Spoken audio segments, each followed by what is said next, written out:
the act of retweeting the revolution impacts the revolution.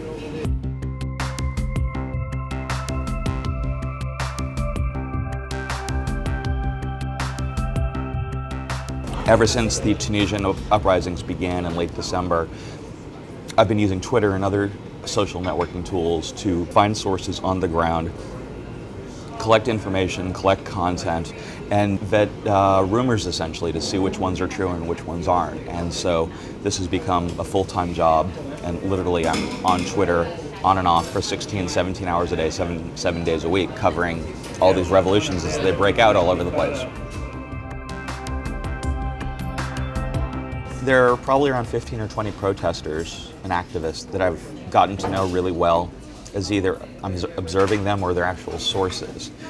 But you always have to remind yourself they are sources. You know, I am not there to be a mouthpiece for any of their movements per se. So for example, there have been times where I've tweeted stuff from the pro-government forces in Bahrain, and people have freaked out and said, "Why are you doing this to support the regime?"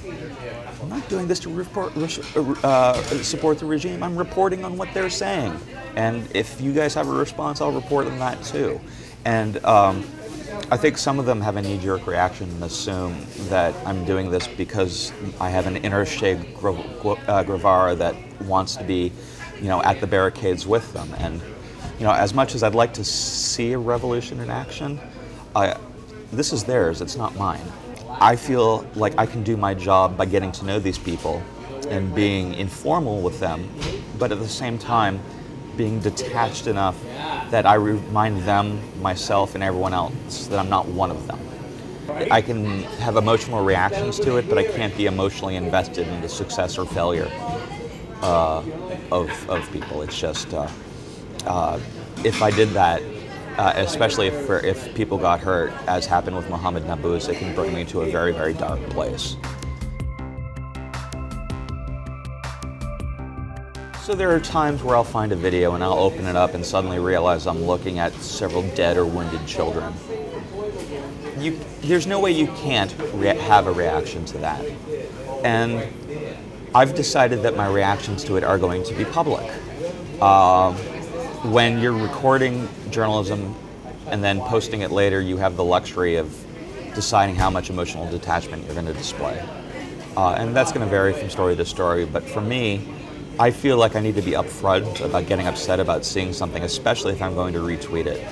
I think it would be a disservice to the people who follow me on Twitter for me to send them stuff without seeing it myself. I don't want to cop out that way. And occasionally I will find things that are just so horrible and grotesque that it's very, very upsetting. And I feel by conveying that emotion online, it reminds people that I'm not a bot, that I'm an actual person, but it also helps prepare them if they're going to watch it, and they know, so they have a better sense of how it might affect them.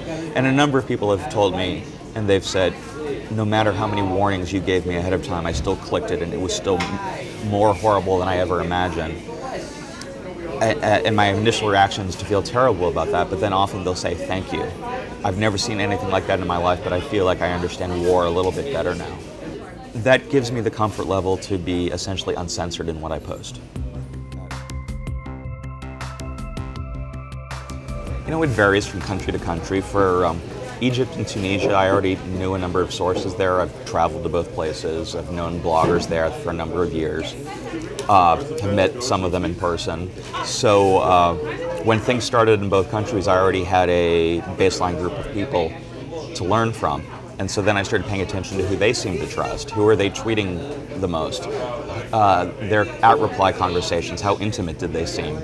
Over time, I discovered some of them are brother and sister, husband and wife. For other countries like Libya, it's been harder because I had no contacts there whatsoever, so I had to start with the Libyan expat community in the US and have conversations with a variety of people to get a sense of who's doing what with the internet there. And not many people are. Less than 5% of the population has the internet on a good day in Libya, like before all this mess began. Fortunately, I was able to find a number of sources before the internet shut down, but it also means those sources have vanished. I don't know where any of my Tripoli contacts are anymore. And my primary contact in Benghazi was killed about 2 weeks ago. He was live streaming. Hello, check, check, check. Check, hello? Live streaming in the southern part of Benghazi to document that Gaddafi wasn't honoring the ceasefire that he proposed, and he got killed by a sniper. Someone saw him recording and took him out. I've seen the show. Yes. Yeah, I've seen the show. That's correct. Thank you, everybody. Thank you so much for this. So it's a dangerous place to be a citizen journalist.